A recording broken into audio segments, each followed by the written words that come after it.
This YouTube channel does not promote any violent, harmful, or illegal activities. All content provided by this channel is meant for an educational purpose only.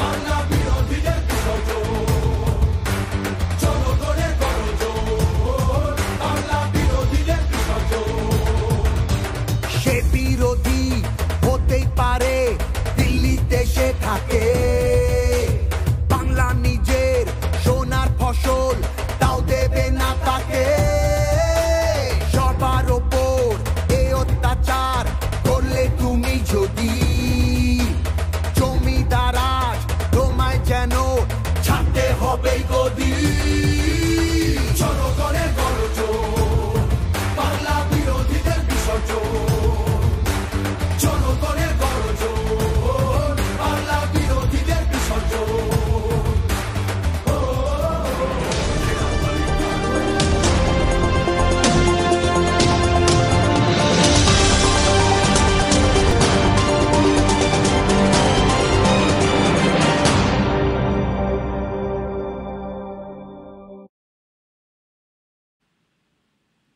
নমস্কার, শুভ সন্ধ্যা। আমি আপনাদের প্রবীর বিশ্বাস।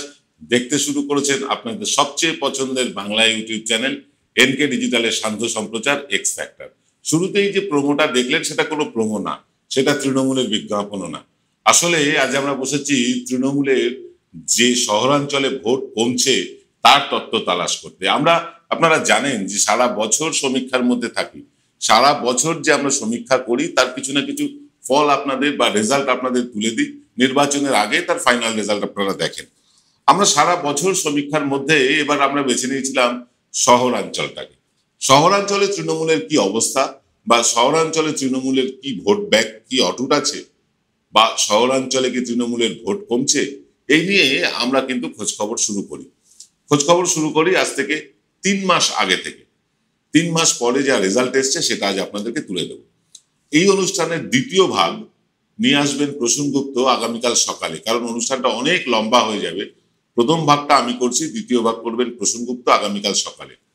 আমরা 6টা কারণ পেয়েছি, যে 6টা কারণে তৃণমূলের ভোট ব্যাংকে কিন্তু ধস নেমেছে শহরাঞ্চলে।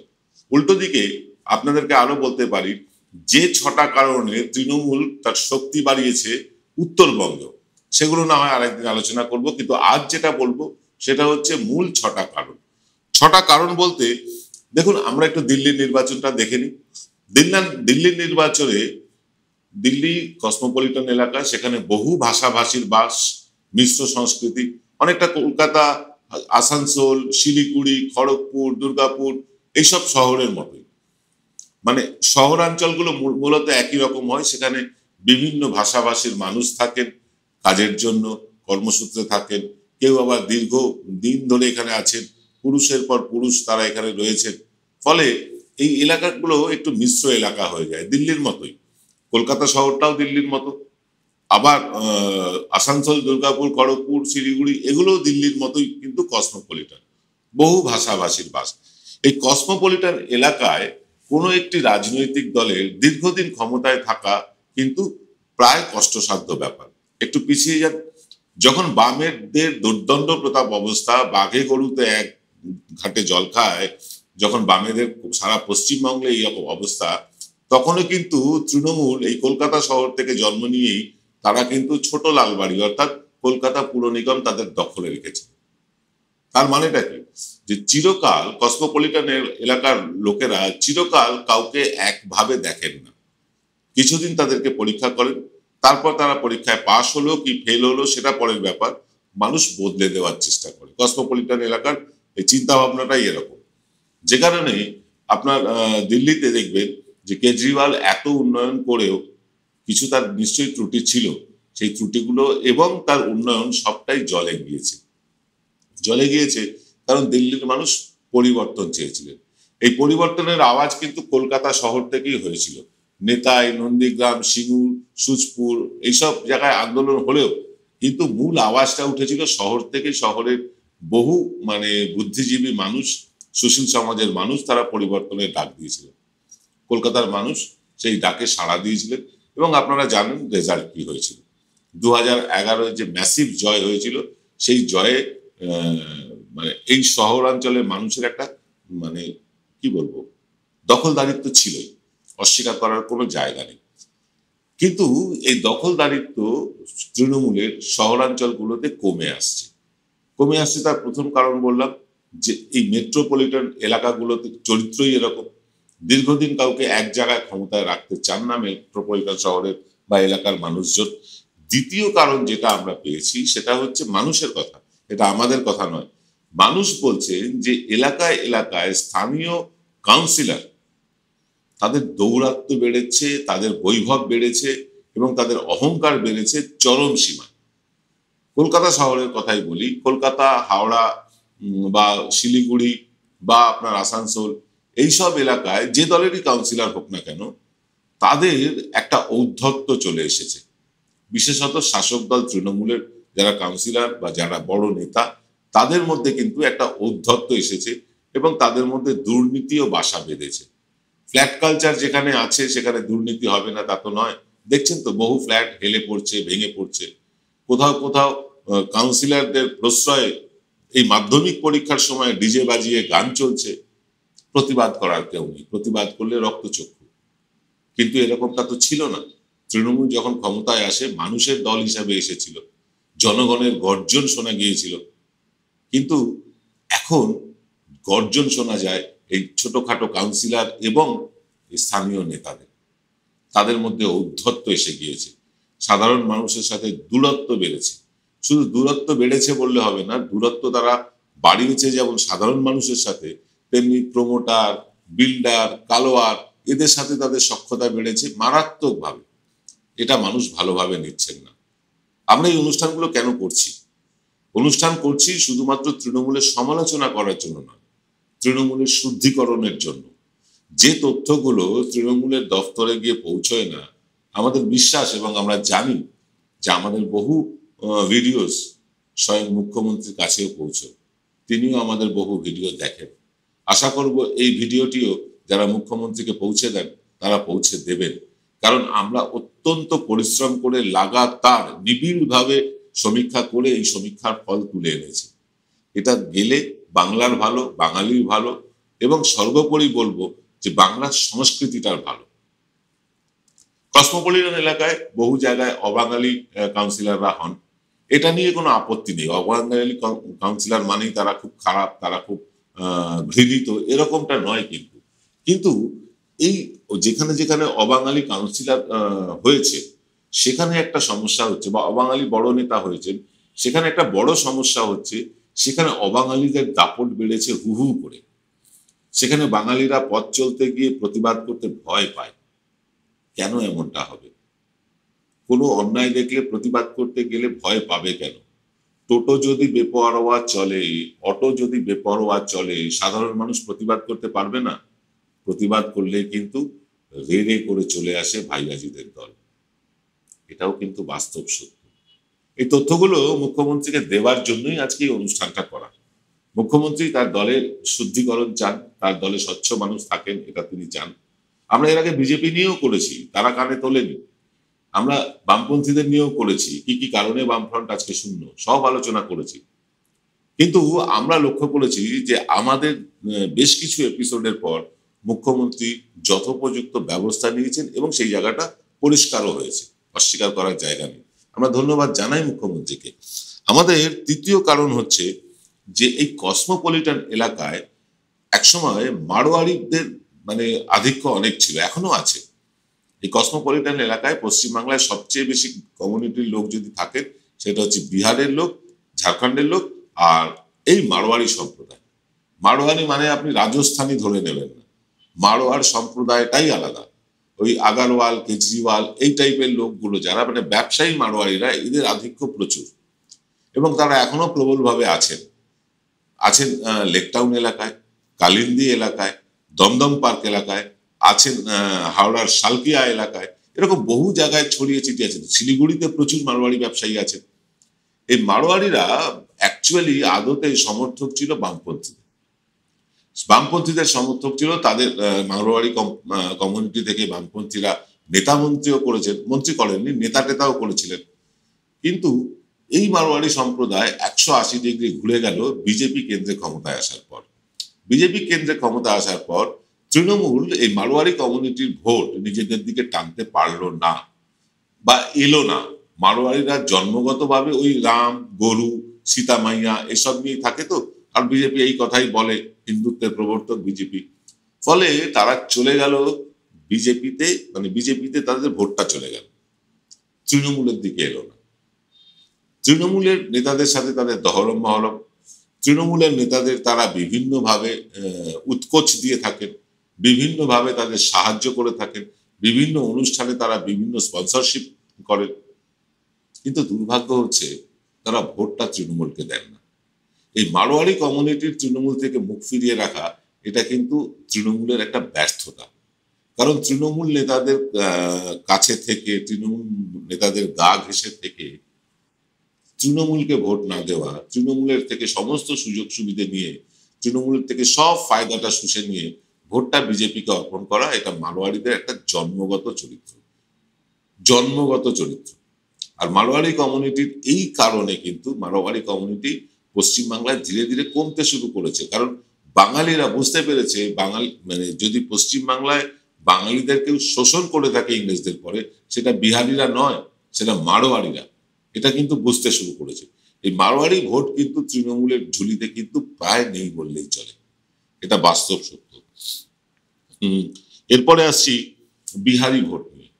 দেখুন, পশ্চিমবঙ্গে 12 কোটি মানুষ, এর মধ্যে 2 কোটি মানুষ যারা অন্য রাজ্য থেকে এ রাজ্যে এসে বসবাস করছে রুটি রুজির জন্য, বা ধরুন বংশ পরম্পরা থেকে গেছে। বিহারি ভোট কিন্তু তৃণমূলের বেড়েছে। হ্যাঁ, ঠিকই শুনছেন, বিহারি ভোট তৃণমূলের বেড়েছে। কারণ আপনাকে একটা উদাহরণ দিলে বলি।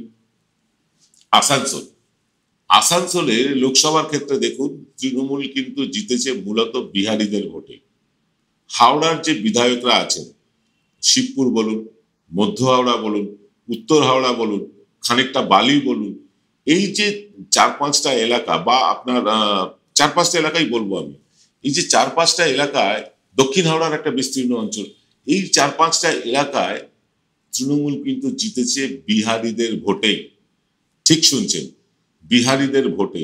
বিহারিরা হয়তো ততটা ঝান্ডা ধরে রাস্তায় বেরোন না ঠিকই, কিন্তু তারা নিশ্চিত নিরাপত্তা মানে পান পশ্চিমবাংলায়, এটা কিন্তু তারা নিজের মুখে স্বীকার করে। আমরা যখন সমীক্ষা করতে গেছি, আমরা বিহারি যারা শ্রমিক শ্রেণীর মানুষ, তাদের সাথে কথা বলেছি। তাদের কথা হচ্ছে যে আমরা আগে বামপন্থীদের সমর্থন করতাম, কিন্তু বামপন্থীরা বিহারি শ্রমিকদের জন্য বা বিহারিদের জন্য কিচ্ছু করেনি। এইখানে এসে আমরা লক্ষ্মীর ভান্ডার পাই, আমার মেয়েটা সাইকেল পায়, আমার মেয়েটা পড়াশোনার জন্য কন্যাশ্রী পায়, রূপশ্রী পায় বিয়ের জন্য, আমার আধার কার্ড, ভোটার কার্ড সব এখানে। বিহারে আমার আর কোনো অস্তিত্ব নেই, জমি জমা বেচে আমি এখানে বাড়ি কিনে নিয়েছি, ফ্ল্যাট কিনে নিয়েছি, আমি বাঙালি, গর্বের সাথে তারা বলছে। এবং এই জিনিসটা ভীষণভাবে আমাদেরকে অবাক করেছে, যে এইভাবে বিহারিরা বাংলার সাথে মিশে যাওয়ার চেষ্টা করছে, বাঙালির সাথে মিশে যাওয়ার চেষ্টা করছে, এবং বাঙালিদের মতন হয়ে ওঠার চেষ্টা করছে। মারোয়ারি কমিউনিটির সাথে বিহারি কমিউনিটির তফাৎ কি জানেন? মারোয়ারি বা গুজরাটি কমিউনিটির সাথে বিহারি কমিউনিটির তফাৎ কি? মারোয়ারি বা গুজরাটি তারা যেখানে থাকেন, তারা সেই অঞ্চলটাকে ওই রাজস্থান, গুজরাট বানিয়ে নেওয়ার চেষ্টা করে। সেখানে মাছ ঢুকতে পারবে না, সেখানে মাংস ঢুকতে পারবে না, সেখানে দুর্গা পুজো হবে না, সেখানে সরস্বতী পুজো হবে না, সেখানে বাড়িতে লক্ষ্মী পুজো করা যাবে না। একটা মানে দুর্ভেদ্য দুর্গের মতন করে ফেলে। বিহারি কমিউনিটির ক্ষেত্রে দেখবেন উল্টো, বিহারিরা দুর্গাপুজোয় মানে সোৎসাহে অংশগ্রহণ করে। নিজেদের বাড়িতে, আমি বহু বিহারির বাড়িতে লক্ষ্মী পুজো হতে দেখেছি, কোজাগরি লক্ষ্মী পুজো হতে দেখেছি, কালী পুজোয় তারা অংশগ্রহণ করেন, দোল উৎসবে অংশগ্রহণ করেন। এইরকম ভাবে বিহারি কমিউনিটি ধীরে ধীরে বাঙালি কমিউনিটির সাথে একটা মিশে যাওয়ার বা একটা তালমেল রেখে চলার চেষ্টা করে। মারোয়ারি গুজরাটিদের মধ্যে কিন্তু এই জিনিসটা নেই। বিহারি ভোট তৃণমূলকে কিন্তু অনেকটাই কিন্তু মানে সুস্থির জায়গা দিয়েছে এই শহরাঞ্চলগুলোতে, বলতে কোনো দ্বিধা নেই। আরো অনেকগুলো পয়েন্ট আছে, সেগুলো বলবো ছোট্ট একটা বিরতির পর। Found Kolkata's first ever sweet shop serving so unique items like Dab Malai Curry, Motichur Truffle, Gajor Burfi, Dab Kalakand, and I had to try them. শুধু তাই নয়, শক্তিগড়ের ল্যাংচা, বর্ধমানের সীতাভোগ, মালদার পোস্তকদম, বহরমপুরের ছানা বড়া, এগুলো সবকিছু খেতে হলে আর এত দূরে যেতে হবে না। সুন্দরিনী ন্যাচারালসে পেয়ে যাবে পশ্চিমবঙ্গের বিখ্যাত 10টা জেলার মিষ্টি all under the same roof. এদের বেস্ট সেলার্স কচি ডাবের শাঁস দিয়ে বানানো ডাব মালাইকারি আর কলা পাতায় মোড়া গুড়ের সন্দেশ পাতুরি আর আ মাস্ট ট্রাই।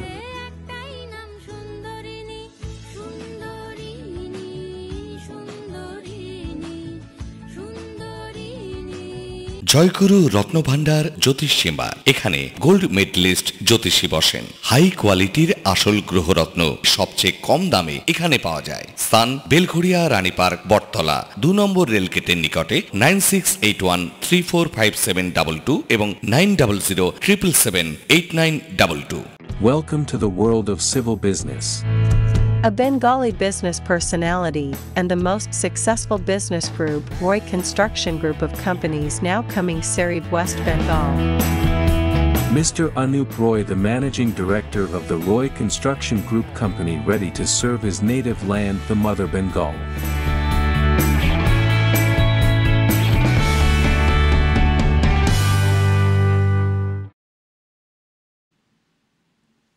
ফিল্ম বিরতির পর আপনারা দেখছেন আপনাদের সবচেয়ে পছন্দের বাংলা ইউটিউব চ্যানেল এনকে ডিজিটালের সান্ধ্য সম্প্রচার এক্স ফ্যাক্টর। আমরা আলোচনা করছি শহরাঞ্চলে তৃণমূলের যে 6টা কারণে ভোট কমছে তা নিয়ে। এই আলোচনায় আমরা শুধু কারণগুলো তুলে ধরছি, এর সংখ্যাতত্ত্ব, এর পরিসংখ্যান তুলে ধরবেন প্রসূনগুপ্ত আগামীকাল সকাল 9টায়। আপনারা প্রসূনগুপ্তর তথ্য, পরিসংখ্যান এবং যুক্তিসহ অনুষ্ঠানটা দেখতে ভুলবেন না, মার্জনা করবেন। দেখুন, কম বেশি প্রায় 115 থেকে 117টা আসনে, এটা এই 115 থেকে 117টা আসন 294টার মধ্যে, এগুলো হচ্ছে গিয়ে মুসলিম অধ্যুষিত, সংখ্যালঘু অধ্যুষিত এলাকা। এইখানে তৃণমূলের ভোট কাটার মতন কেউ নেই, কারণ বিজেপির যত বাড়বাড়ন্ত হবে এই ভোটগুলো তত তৃণমূলের দিকে কনসেন্ট্রেট করবে, এটাই স্বাভাবিক। তাই বিজেপি যারা বাবরি মসজিদ ভাঙে, মুসলমানদের উপাসনালয় ভাঙে, মুসলিমদের সম্বন্ধে নানা কটূক্তি করে, লুঙ্গি বাহিনী ইত্যাদি ইত্যাদি নানা কটূক্তি করে, এমনকি সংসদে বসেও করে পার পেয়ে যায়, তাদেরকে মুসলিমরা কখনো তাদের পক্ষে যাবে না। এবং যারা সত্যি সত্যি অসাম্প্রদায়িক লোক, তারাও এইসব মানুষকে সমর্থন করবে না। তাই 115 থেকে 117টা ভোটে তৃণমূলকে কেউ হারাতে পারবে না। কিন্তু তারপরেও ভাঙড়ে তৃণমূল হারে। এর কারণটা কি? আমরা যখন ভাঙড়ে সমীক্ষা করতে যাই, আমরা দেখেছি যে সেখানে তৃণমূল হারছে কেন। সেখানে আইএসএফ এর মতন একটা আদ্যপান্ত সাম্প্রদায়িক দল, তারা কি করে জিতল? এখানে সাম্প্রদায়িক উস্কানিটা ইসলামের পক্ষে, হিন্দুত্বের পক্ষে নয়। কারণটা কি? কারণ যেটা আমরা পেলাম খুঁজে, সেটা হচ্ছে ভাঙড় মূলত বামপন্থীদের অধ্যুষিত এলাকা। মুসলিম হলেও তারা বামপন্থী অধ্যুষিত এলাকা ছিলেন।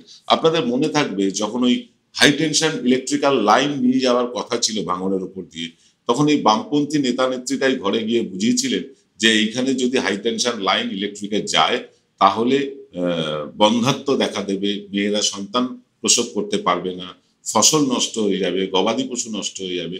ঘরে ঘরে গিয়ে তারা একটা বুঝিয়েছিলেন এবং গ্রামের সহজ মানুষগুলো সেটাই বিশ্বাস করেছিলেন।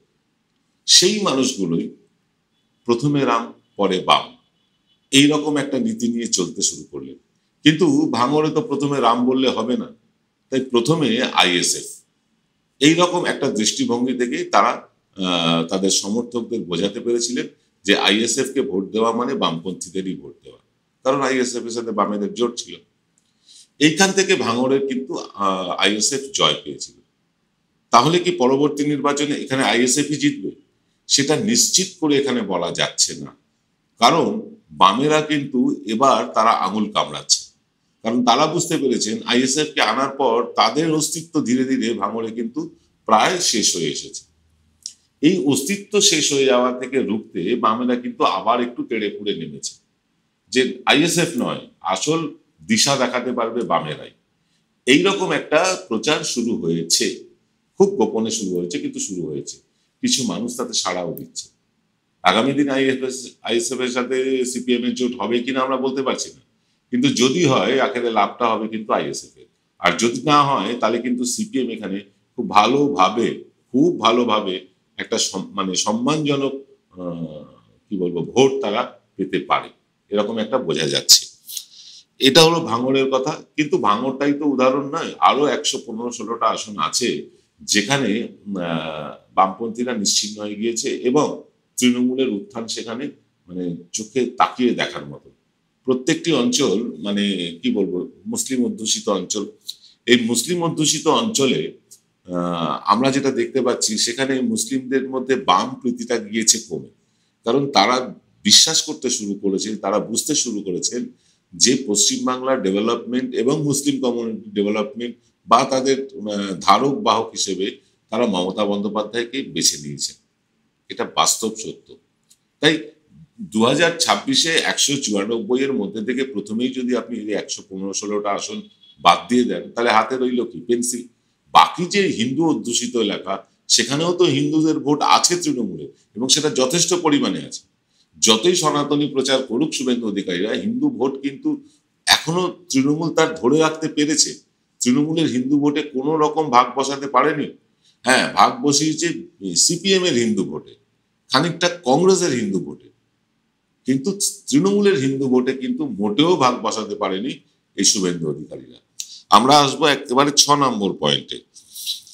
6 নম্বর পয়েন্টটা হচ্ছে এই যে আরজিকর ইস্যু হলো বা আপনার এই শিক্ষা দুর্নীতি নিয়ে আন্দোলন হলো, এই আন্দোলনে রাজ্যের প্রধান বিরোধী দলকে আমরা দেখিনি, শুভেন্দু অধিকারীকে দেখতে পাইনি। তিনি ঘোলা জলে মাছ ধরতে গিয়েছিলেন বটে, কিন্তু মাছও ধরেননি, জলও ঘোলা করে এসছে, কাজের কাজ কিছু হয়নি।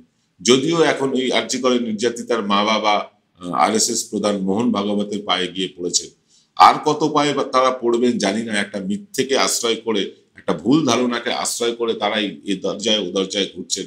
খারাপও লাগছে তাদের জন্য, আবার তাদের রাজনৈতিক মোটিভ নিয়ে প্রশ্নও উঠে আসছে। যাকে সে কথা, এই আরজিকর আন্দোলন এবং এই যে শহরাঞ্চলে শিক্ষা দুর্নীতি নিয়ে একটা আন্দোলন বামেরা করলো, এর প্রভাব কিন্তু শহরাঞ্চলের ভোটে পড়েছে। বিশেষ করে কলকাতা, কিছুটা উত্তর 24 পরগনা, কিছুটা হাওড়া, কিছুটা দক্ষিণ 24 পরগনা এলাকায় পড়েছে, অস্বীকার করার জায়গা নেই। পড়লেও এখানে বামেরা উল্লেখযোগ্যভাবে যে বিরাট কিছু সিট পেয়ে যাবে কলকাতার আশপাশ এলাকাগুলোতে, না তা নয়, কিন্তু তারা এখানে একটা খুব মানে সম্মানজনক ভোট পেতে চলেছে। যেভাবে তাদের একটার পর একটা আসনে জামানত বাজেয়াপ্ত হয়ে যায়, সেইটা হয়তো হবে না। এবং আপনারা জেনে রাখুন, এই ভোটটাই কিন্তু চলে গিয়েছিল বিজেপিতে বামেদের থেকে। সেই ভোটটার কিছু অংশ বামেরা কিন্তু এই শহরাঞ্চলে ফেরত নেবে। তৃণমূল কি হেরে যাবে শহরাঞ্চলে? না, সে সম্ভাবনাও নেই, কারণ তৃণমূল এতটাই সংগঠিত করে নিয়েছে নিজেদেরকে যে তৃণমূলকে হারানো এখন কোনো রাজনৈতিক দলের পক্ষেই দুঃসাধ্য। 294 এর মধ্যে মানে 240-45টা আসন একেবারে নিশ্চিত অবস্থায় আছে, যদি না কোনো বড় সড়ো কিছু ঘটে যায়। যদি বড় সড়ো কোনো ব্লান্ডার ঘটে, ধরুন নন্দীগ্রাম, নিতাই বা মরিচঝাপি বা সিঙ্গুর, এইসবের মতন কোনো দুর্ঘটনা মানে মানে মাস কিলিং বা আপনার এই ধরনের ম্যাসাকার যদি কিছু না ঘটে, বা সে ঘটার সম্ভাবনা নেই দেখা যাচ্ছে, কারণ বাংলার পুলিশ এখন আর গুলি চালায় না। তাই এরকম কিছু সরকারি তরফে কিছু না হলে আশা করা যায় আগামী 2026-এর নির্বাচনে তৃণমূল কংগ্রেস কিন্তু হাসতে হাসতে জিতবে। কিন্তু এই কিন্তুটা নিয়ে কথা বলবেন আগামীকাল প্রসেনগুপ্ত। আজ এই পর্যন্ত, সকলে ভালো থাকবেন, শুভরাত্রি।